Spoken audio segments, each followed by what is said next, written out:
Mothers can be both loving and terrifying at the same time. This tale's protagonist can make characters like Queen Cersei Lannister from Game of Thrones look like a teddy bear. But before we carry on with our tale, I want to remind you to support your local bard by paying the fee of either one like or one sub. Now grab yourselves a cup of mead. The tale is about to begin.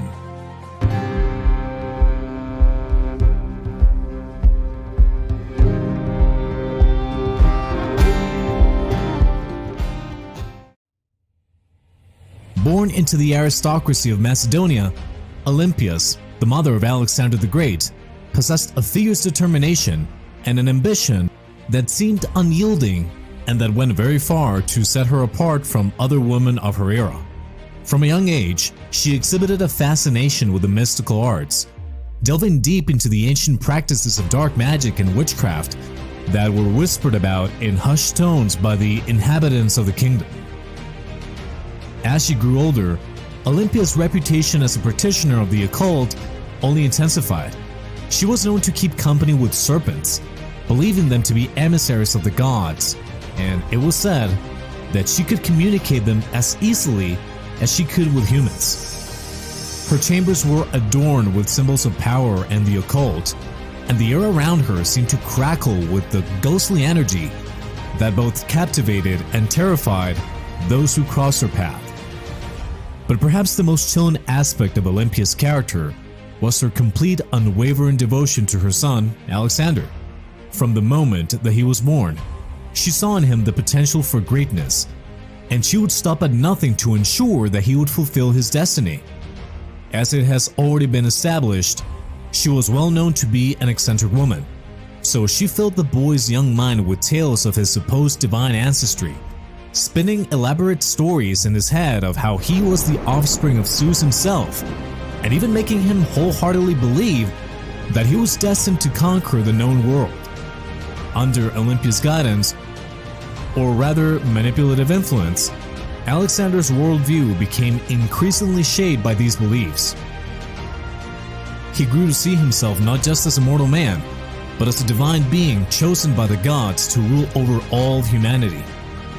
His ambitions were grand, and they were fueled by his mother's instillment of purpose, giving him the precise determination that would carry him through the greatest challenges of his life. But Olympia's influence over her son went beyond mere words and stories. She was a master manipulator. Skilled in the art of persuasion and coercion, she used these talents to bend Alexander to her will. Through a combination of flattery and intimidation, she molded him into the image of the perfect ruler, instilling in him a ruthless ambition and a willingness to do whatever it took to achieve his goals. It was this same ambition that led Olympias to commit her most heinous act, the murder of her own husband, King Philip of Macedonia. Rumors had long circulated about the strained relationship between Olympias and Philip. Among these rumors were many whispers of her jealousy and resentment towards his other wives and mistresses. But it wasn't until Alexander was on the brink of ascending to the throne that Olympia's true intentions became clear. Fearing that Philip would name Alexander's half-brother, Philip III of Macedon, as his heir instead, Olympias took matters into her own hands. She conspired with a group of loyal followers to assassinate the king, orchestrating a plot that would see him stabbed to death in his own palace. And though the truth of her involvement was never proven, the whispers of her guilt would haunt her for the rest of her days. Already sounding pretty terrifying. But Olympia's reign of terror was far from over. With both Philips out of the way, she set about consolidating her power, eliminating anyone who stood in her son's path to the throne. She ruthlessly crushed any dissent among the nobility, purging the court of those who dared to question her authority. And when Alexander finally took his rightful place as a king, she became his most trusted advisor, guiding him with a firm hand and an iron will. But even as Alexander's conquest brought him glory and fame, Olympia's grip on power began to slip. Her increasingly erratic behavior and paranoid delusions alienated many of Alexander's closest allies, and whispers of her involvement in her husband's death grew louder with each passing day. And when she ordered the execution of one of Philip's other wives, forcing her to watch helplessly as her infant daughter was burned alive, even Alexander could no longer turn a blind eye to his mother's cruelty. In the end, it was not her enemies or her rivals who brought about Olympia's downfall, but the very people she had sought to protect. The families of her many victims, driven by grief and anger, rose up against her, demanding justice for the atrocities that she had committed.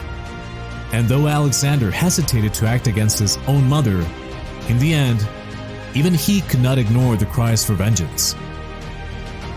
And so it was that Olympias, the once mighty queen and mother of a king, met her end at the hands of those that she had wronged. She was stoned to death by the families of her victims. She died as she had lived, surrounded by darkness and despair. And though her name would largely be forgotten by history, her legacy would live on in the blood-soaked annals of Macedonia.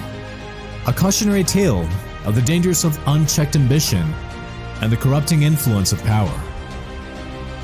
Can you think of another woman in history more ruthless than Olympias? If you do, let me know in the comments below. I want to thank all of you who stick to the end of this tale. Please remember to like, subscribe, comment, share.